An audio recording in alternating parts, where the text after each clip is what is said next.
Hey guys, आज मैं explain करने वाला हूँ फ्लेक्स एक्सपो सीजन 1 के एपिसोड नंबर 5 को। अगर आपने पिछले एपिसोड नहीं देखे हैं तो लिंक आपको डिस्क्रिप्शन में मिल जाएगा। पिछले एपिसोड में हमने देखा था कि यीशु बेहोश हो गया था क्योंकि दोजुन ने इसके सिर पर वार कर दिया था। अब हम आगे देखते हैं कि यीशु खड़ा हो जाता है। वो दोजुन से कह रहा था कि अपना हथियार नीचे गिरा दो, लेकिन दोजुन ऐसा नहीं कर रहा था। यीशु बाद में उसको पकड़ लेता है, वो नीचे गिर देता है और कह रहा था कि तुमने ऐसा क्यों किया, तुमने ही यंगजू को मारा होगा। अब यहाँ पर दोजुन पूरी सच्चाई बताता है और कह रहा था। साथ में हम कुछ पास्ट के सीन को देखते हैं। दोजुन साथ में कहता है कि मैं 10 साल से यंगजे के लिए काम कर रहा था।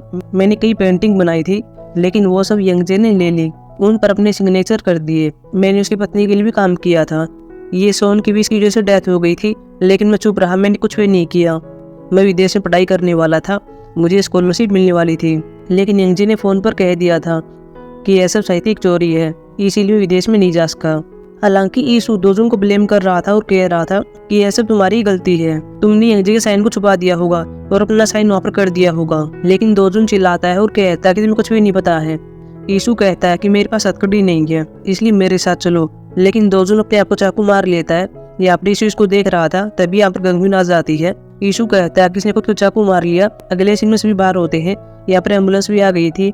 गंगविन अपने यीशु पर फटकार लगा रही होती है और कह रही होती है कि तुमने ऐसा क्यों किया। मैंने तुमसे कहा था कि अगर तुम्हें कुछ भी पता चले तो मेरे पास आना, मुझे बता देना। वैसे तुम यहाँ पर करने के लिए क्या आए थे।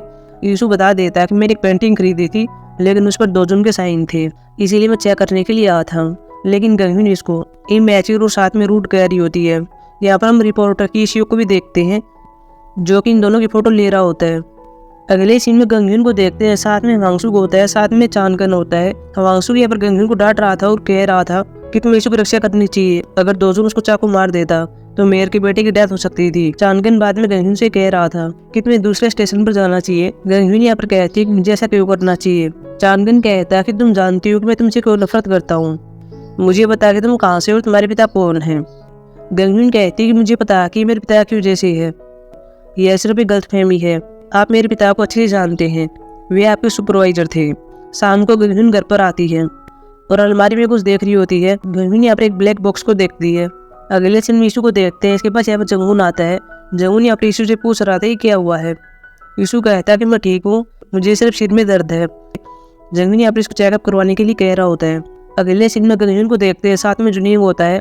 दोनों दोजुन से पूछताछ कर रहे थे। दोजुन यहाँ पर बता देता है कि मैंने यंगजे को पीछे चाकू मारा था। ये सब चीज़ हम यहाँ पर देखते भी हैं। बाद में कहते हैं कि पेंट के बारे में क्या। दोजुन यहाँ पर कहता है कि और मैं कुछ नहीं जानता, मैंने उसको चाकू मार दिया था और मैं भाग गया था, लेकिन वहाँ पर एक मेरा छोटा सा एक्सीडेंट हो गया था। लेकिन बाद में वो यंगजे के पास फिर से आया ताकि मैं उससे माफ़ी मांग सकूँ, लेकिन जब मैं वहाँ पर आया तो उसकी डेथ हो चुकी थी और वहाँ पर पेंट पड़ा हुआ था।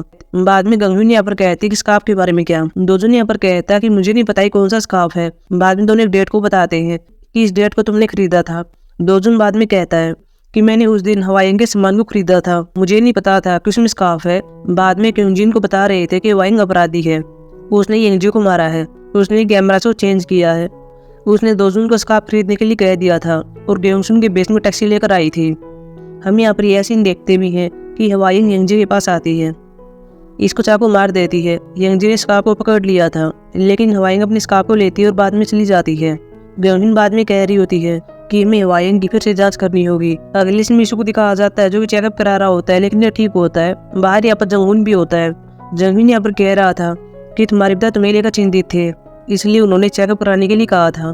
जंगून बाद में म्यूंगचुल के पास कॉल करता है और बता रहा था कि यीशु ठीक है। म्यूंगचुल बाद में यीशु की न्यूज को देख रहा था। अगले दिन क्यूंजिन को देखते हैं, जो कि पुलिस स्टेशन में होता है। इसके पास यीशु कॉल करता है और खाने के लिए कह रहा था। बाद में दोनों खाना खा रहे होते हैं।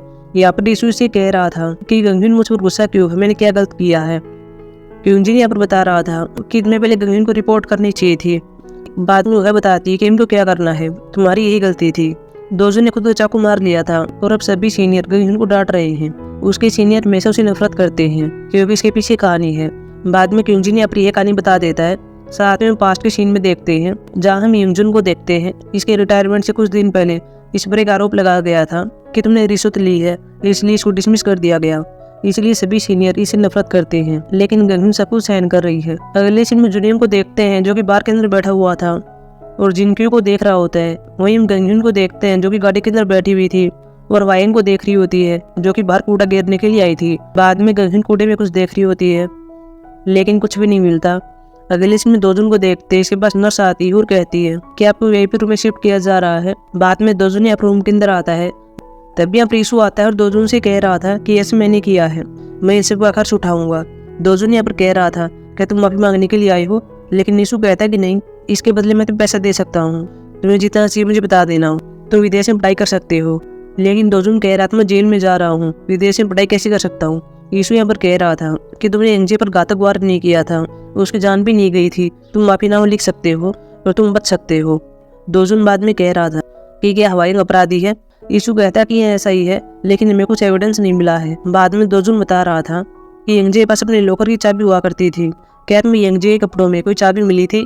अगले सीन में गंगहिन को देखते हैं, जो स्टोर के अंदर होती है। इसके पास यीशु कॉल कर रहा था, लेकिन कोई जॉब नहीं देती। बाद में घर पर आती है, यीशु उसके पास फिर से कॉल करता है, लेकिन ये कोई जॉब नहीं देती। फिर इस पे काम पर जा रही होती है। यीशु गाड़ी के अंदर आकर बैठ जाता है और कह रहा था कि तुम मेरी कॉल इग्नोर क्यों कर रही हो, मुझे एक नई इन्फॉर्मेशन मिली है जिससे हम वायंग को अरेस्ट कर सकते हैं। मैं दोजुन से मिला था और उसने चाबी का जिक्र किया था, जो कि एंजे की होती है और वह चाबी उसके लॉकर की होती है। वायंग ने एक बार दोजुन से यह भी कहा था कि तुम वो चाबी को चुरा लो। गंगहिन यहाँ पर कहती है कि हमें क्राइम सीन पर कोई चाबी नहीं मिली। यीशु यहाँ पर कहता है कि ऐसा इसलिए हुआ क्योंकि वायंग ने चाबी ले ली थी, हमें उसको अरेस्ट करना होगा और मैं तुमसे वादा करता हूँ कि अगली बार मैं जो काम भी करूँगा तुमसे पूछूंगा। अगले सीन में गंगहिन को देखते हैं, जो कि वायंग के पास आती है और कह रही होती है कि दोजुन ने यंगजे को मारा था। जब दोजुन की स्कॉलरशिप रद्द हो गई थी तो उसने ऐसा काम किया था, उसने यंगजे को मार दिया था। उसने वही स्कार्फ खरीदा था जो कि ग्योंगसुन के पास था। वो टैक्सी की बेस में एग्जीबिशन में आया था। हवाइंग यहाँ पर कहती कि मैंने सुना है कि उसने खुद को चाकू मार लिया था। गंगहिन यहाँ पर कहती कि हाँ ऐसा ही है, जब हम उसको अरेस्ट करने के लिए गए तब उसने खुद को चाकू मार लिया और उसकी डेथ हो गई। बाद में गंगहिन चली जाती है। हवाइंग बाद में जिनके भी पास कॉल करती है और कहती है कि दोजुन मर गया है, मुझे बैंक के अंदर मिलो। बैंक के अंदर पहले से यहाँ पर गंगहिन होती है, साथ में यीशु होता है, जो कि यहाँ पर बैंक प्रेसिडेंट से बात कर रहे थे। बाद में लॉकर को देखने के लिए यहाँ पर हवाइंग आती है, साथ में जिनक्यू आता है। यहाँ पर पहले से यीशु होता है। हवाइंग चाबी का यूज करती है और लॉकर को खोल लेती है और बाद में यीशु को चाबी देती है। हालांकि इसको यह नहीं पता था कि ये पुलिस वाला है। तभी यहाँ पर गंगहिन भी आ जाती है। यीशु चाबी को गंगहिन को देता है। गंगहिन फोन में मिलान करती है और कहती है कि चाबी पर यंगजे का खून लगा हुआ है। बाद में हम डेथ वाली सीन को देखते भी हैं कि जब हवाइंग ने यंगजे को मार दिया था तब चाबी ले रही होती है और अपने हाथों को इस्तेमाल करती है और बाद में यहाँ पर पेंट को गिराती है। बाद में हवाइंग को साथ में जिनक्यू को अरेस्ट कर लेते हैं। गैलरी के अंदर अभी यहाँ पर येसुन का एग्जीबिशन होने वाला था। ग्योंगसुन एग्जीबिशन में आई हुई थी और यहाँ पर यीशु को देख लेती है और इसको डिटेक्टिव कहती है और बार बार इसका थैंक यू कह रही होती है।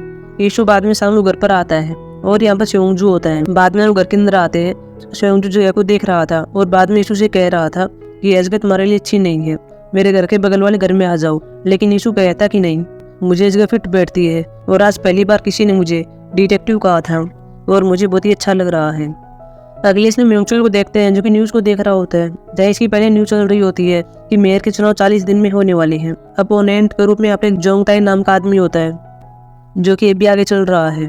साथ में म्यूचुअल यह न्यूज़ भी देखता है कि यीशु ने एक एग्जीबिशन की है, जो कि येसोन नाम की लड़की की है, जिसमें साहित्यिक चोरी का झूठा आरोप लगाया गया था। अगले इसमें यीशु को देखते हैं। इसके पास इसका बॉस आता है और कह रहा था कि मुझे तुम्हें किसी से मिलवाना है। बाद में इसको जोंगटाई के पास ले आता है।